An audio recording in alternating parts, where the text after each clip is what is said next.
Let's head to the crime-infested streets of San Francisco in the 70s. Let's do it.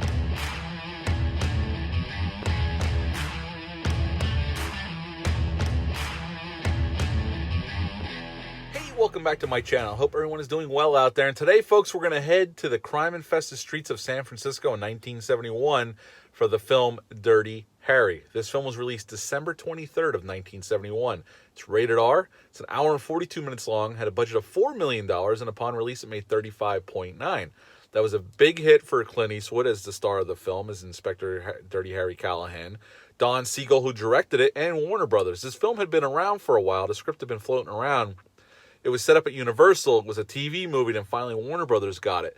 There was people attached to play Dirty Harry, like Frank Sinatra was attached. James Caan was attached to play Scorpio at one point, at one iteration of this, when Frank Sinatra was still on. They asked Robert Mitchum to be Dirty Harry. He turned them down. Steve McQueen, he turned them down. And Clint Eastwood took the role, and he said, the only reason I'll do it if Don Siegel can direct it. Clint Eastwood and Don Siegel had been friends. They had already worked together on Coogan's Bluff back in, I think, 66, which was kind of it's a cop movie. I've seen it. It's not as good as this film. It's okay. And Don Siegel had directed a lot of films. He directed the original Invasion of the Body Snatchers. Him and Clint Eastwood went on to work on Escape from Alcatraz, which is a really good film. And Clint Eastwood, the same year, his directorial debut got released in 71, Play Misty for Me. And Clint Eastwood was coming off a couple war pictures, Where Eagles Dare, Kelly's Heroes. He did Hang 'em High not too long before this. So this was kind of a change of pace for him. Like I said, Coogan's Bluff was kind of a cop film, but Clint Eastwood at the time was mostly known for westerns and war films. So this was a little bit of a change up for him.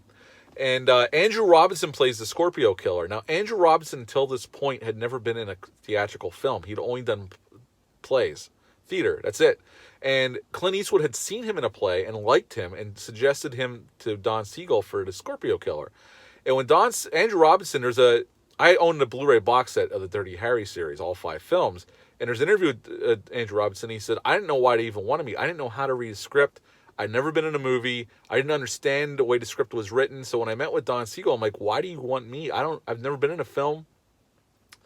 I don't know how to read the script. I'm not even sure what is going on with the script.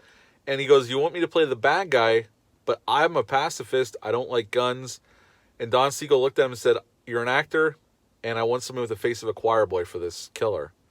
And Andrew Robinson took the role. But they had to shut down production for a little bit because every time Andrew Robinson would fire a gun in the movie, he would wince and look very unconvincing, and he's supposed to be the stone cold killer, and they couldn't have that. So they sent him off to a gun program to learn how to fire a weapon convincingly so it looked better on screen. And Andrew Robinson, after this, that was his first film. So after this, though, he popped up in a couple horror movies. He played the dad in Hellraiser, the dad in Pumpkinhead 2. He was in Child's Play 3's The Creepy Barber at the military school. And he was also in Cobra with Stallone. He was one of the other officers that they always butted heads. They saw things from different perspectives. And he still works to this day. Andrew Robinson's been around for a long time. Also in this film is John Vernon as the mayor. Now, I remember John Vernon mostly from playing Dean Wormer on Animal House. He was in The Outlaw Josie Wales with Clint Eastwood. He did a lot of other stuff after this, but I remember him mostly from Animal House. And Albert Popwell's in this film. And the only reason I bring this actor up, he plays one of the bank robbers during the scene where Dirty Harry stops his bank robbery while he's trying to have lunch. And I only bring him up because we're going to talk about him again, because he was in 4 out of the 5 Dirty Harry films, each time playing a different character. So I wanted to bring him up. In some of the other films, he's a bigger role. So we'll definitely be mentioning this actor again, and I just wanted to throw it out here. Now, the Scorpio Killer in this film was loosely based on the Zodiac Killer, who was still around in San Francisco at the time, writing letters to the San Francisco Chronicle and the police department. And they utilized that here in this film. And before I get off the Zodiac Killer, I got to mention it because I just rewatched it on Saturday night. If you've never seen Zodiac, directed by David Fincher, because there's another version that went direct to video or something, I've never seen that one. But this film, directed by David Fincher, is I'll Die on This Hill. It's an absolute masterpiece. Has a great cast. It's terrifically shot. Should have been nominated for an Oscar for Best Picture. I saw it twice in the theaters. I own the Blu-ray. If you've never seen it, check it out. Zodiac, directed by David Fincher. Now back to Dirty Harry. Right at the beginning of the film, we see Scorpio Killer on top of this roof with a sniper rifle.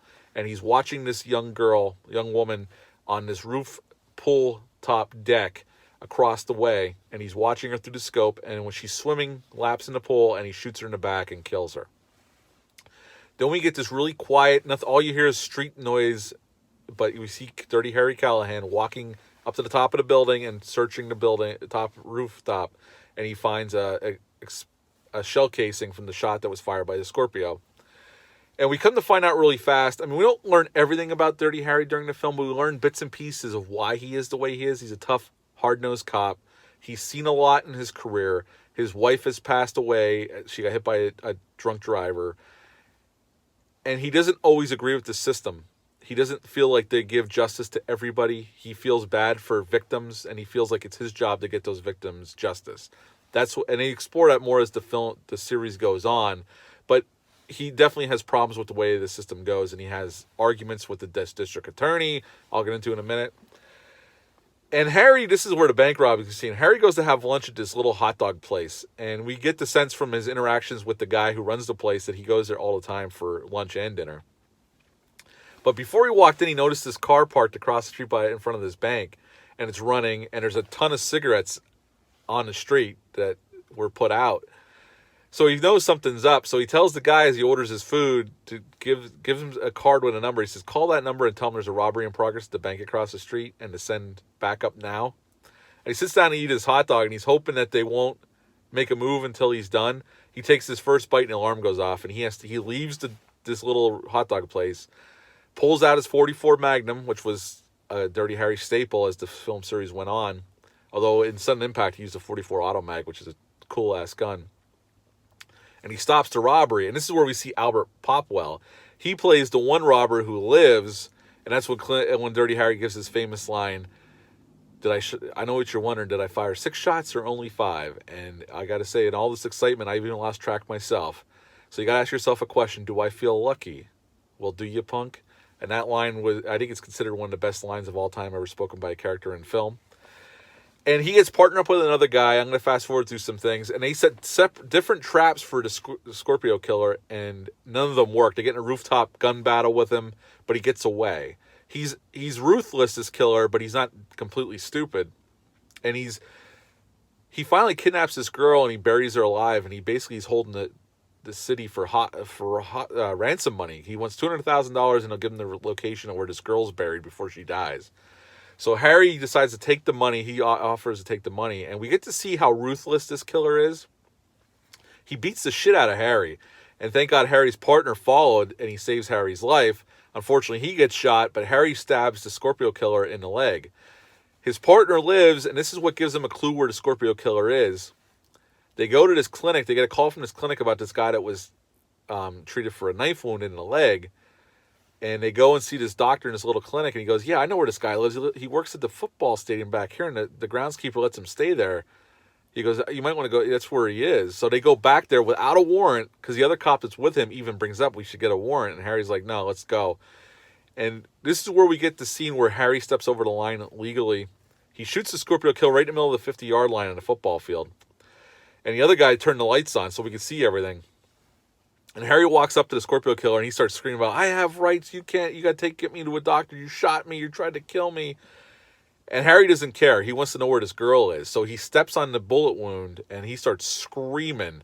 And I love this shot. The camera zooms out, pulls out past the football stadium, and we see the lights on and the fog going past. It's a great shot. I don't know how they pulled it off. It had to be a helicopter. I don't know how they did it back in 71, but today they would do it with a drone, more than likely. But it looks great. And Harry Callahan gets called in the district attorney's office, and they tell him, we got to let him go. You obtained that rifle illegally. You didn't get a warrant. You tortured the suspect to get information. Now we got to take in consideration your care for the girl that was kidnapped, but she was already dead. And Harry's like, I didn't know that. I thought she was still alive. I was trying to find out where she was so we could save her. And they let the Scorpio killer go. And Harry's pissed about this. He's like, I can't believe this system's crazy. This guy's the killer. We know he is. And they let him go. And Scorpio killer at this point goes off the reservation completely. He hijacks a school bus with about 7 or 8 children on it. And he goes totally unhinged. He slaps the one kid a couple times. He's screaming at these kids. And finally we get our final confrontation with Dirty Harry and the Scorpio in this this quarry outside the city. And Harry shoots him at the end throws his badge into this pond, and walks off, and that's the end of Dirty Harry. And when they ended up making 4 more movies after this. I like all the movies to varying degrees. Some are better than others for sure. The next one we're going to talk about next week is Magnum Force. And that's a really good sequel. We'll talk about that next week. Clint Eastwood in this movie did all of his own stunts. When he jumps off the bridge on top of the school bus, that was really Clint Eastwood. And during the movie, I forgot to mention the scene. There's a scene where there's a jumper, and Harry and his partner get called to it. And Harry volunteers to go up in his lift to get the jumper. Clint Eastwood actually directed that scene. It was agreed upon because there wasn't enough room in the lifts with the camera and everybody, because it would only be able to take up so many people. Clint Eastwood directed that scene. I thought that was pretty cool. Honestly, this movie, I think is an absolute classic. I know it's considered a classic by other people. I love this film. You can see its influence on other cop films after this was released. The jumper scene for sure, they kind of did a variation of that scene in Lethal Weapon with Mel Gibson and Danny Glover. You can see where this influenced a lot of films that came after it, and even actors in other films after this. This is a very influential film. It's directed spectacularly by Don Siegel and edited for maximum impact. I really like this film. I love Clint Eastwood's performance. I like the other actors in this film. Andrew Robinson plays a great killer. I would give Dirty Harry a 9.75 out of 10. I like it that much. 9.75 out of 10 for Dirty Harry. Have you seen this film? Leave a comment down below. Let me know. Hit the thumbs up. Hit the subscribe button. Share this video. I would greatly appreciate that. Like I said earlier, I'm going to do one Dirty Harry film a week for 5 weeks till we get through the series. I'm going to do Wrong Turn coming up and some more 90s thrillers. So I hope everyone's doing well out there, and I'll see you soon. Bye.